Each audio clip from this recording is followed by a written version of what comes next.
نرحب بكم أعزائنا المشاهدين. لماذا ينتقد البعض دور الأغنية السبعينية؟ لماذا نرى شركات الإنتاج تقوم بدعم الأغنية الشبابية بالكلمات والألحان؟ كل هذه المشاكل وأكثر سأطرحها مع ضيوفي المطرب أثير الحنين والملحن غسان السماوي. أستاذ أثير، لماذا تحصلون على الدعم؟ هل أنتم راضون عن تهميش الأغنية السبعينية؟ والله استاذ، هي الساحه الفنيه إلنا وبعد ما ننطيها كافي. عاد صار لهم سنين مسيطرين على الساحه الفنيه. شفنا من عندهم بس الشعارات. زمن الاغنيه الذهبيه اصلا اغانيهم لا ذهبيه ولا جميله، كانت اغانيهم كلها جاسوسيه. والحيطان الهذان دير بالك. اكو اغنيه تقول تعال اقعد ورا الباب، تعال اسمع وش يحجون. زين شنو؟ ليش تتصنط على العالم؟ ليش؟ هذا اللي قاعد ورا الباب المسكين اللي خلوه يتجسس. اذا واحد جاء فتح الباب حيل راح يجي عسله. لا، هذا هدر بدم المواطن العراقي. لا، أنا أشوف أكو مبالغة بالموضوع. يعني ممكن أنت تحط قطعة أنه ما حد يفتح الباب، أو تحط كرسي من يفتح الباب يطخ. جاوب أستاذ غسان رجاء عن هذا التساؤل. أول شيء دعني أرحب بضيوفك وأقول لهم تحياتي.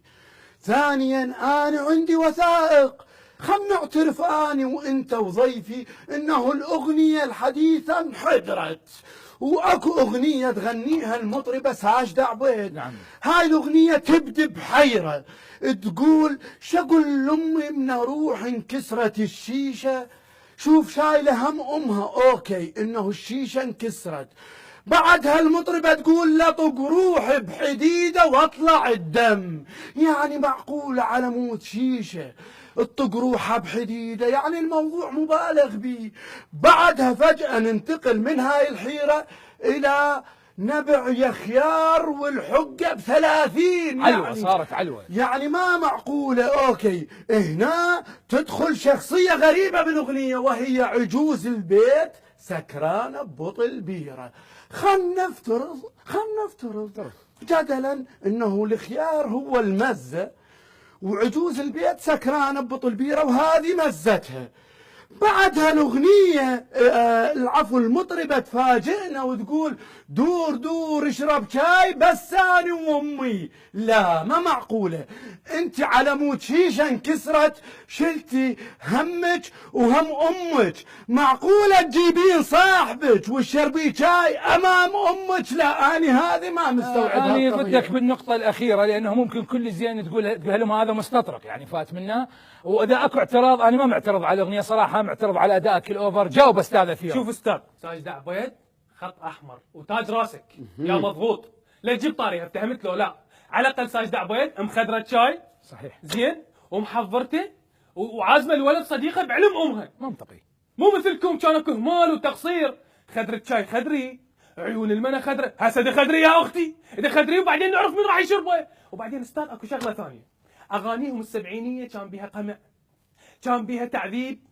يعني راح اكو اغنيه تقول لا تضربني لا تضرب كسرت الخيزرانه. شنو هالساديه هاي؟ شنو هالكتل؟ على الاقل ساجدة عبيد تاج راسك تقول لا تروح بحديده واطلع الدم. هي تضرب نفسها، هي قابله، هي حره تضرب نفسها. بس هذا يقول له صار لي سنه و6 اشهر من ضربتك وجعانه. الله اكبر، شنو هذا الضرب هذا؟ شنو التعذيب؟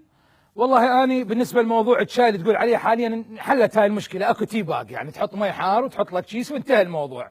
وبالنسبة لسنة و6 اشهر شنو طلقة هي وجعانة؟ شنو جوابك أستاذ؟ جاوبه، شنو جوابك عن هذا السؤال؟ أنا ما راح أتحدث بنفس لغة تاج راسك وخط أحمر. أنا ما راح أتحدث بهذه اللغة. أنا راح أقول له أين مليارات المفردات هذه تذهب هباء؟ يعني مثلا ما مرجية منك هاي صاير مو زين انت ويايا.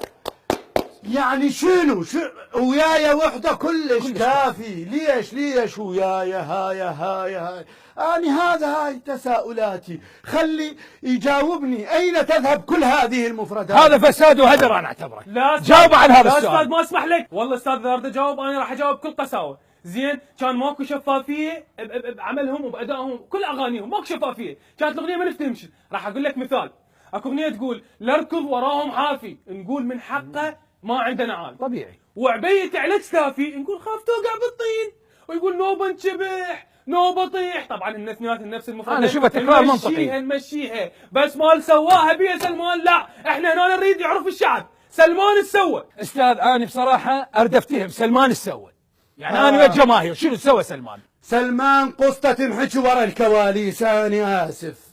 كان بزمن الاغنيه السبعينيه كان اكو انفلات امني. شلون؟ كان اكو انفلات امني وبالدليل القاطع موجود عندي. يعني اكو مطربه تقول يما باق رجلي قعدت الصبح ما لقيته رجال، ها طوله ها عرضه، يقعد الصبح تقعد الصبح مرته ما تلقاه، ادري هو موبايله ينخمط. لا هذا كلام غير منطقي. يعني هو لو شاحن هم كان فقدوه. شنو جوابك عن هذا الموضوع؟ بربك اسالك سؤال واحد، قول. اكو انفلات امني اكبر من انا بيا حال والدفان يغمز لي بالمقبره ودفان؟ جاوب يا اخي. انتم من يسمع اغانيكم بعد؟ ها اغانيكم العتيقه كلها بهذا فرق شعرك وسترتك، من يسمع اغانيكم؟ انتم اكبر هويه عندكم المعزوفه. طرطاره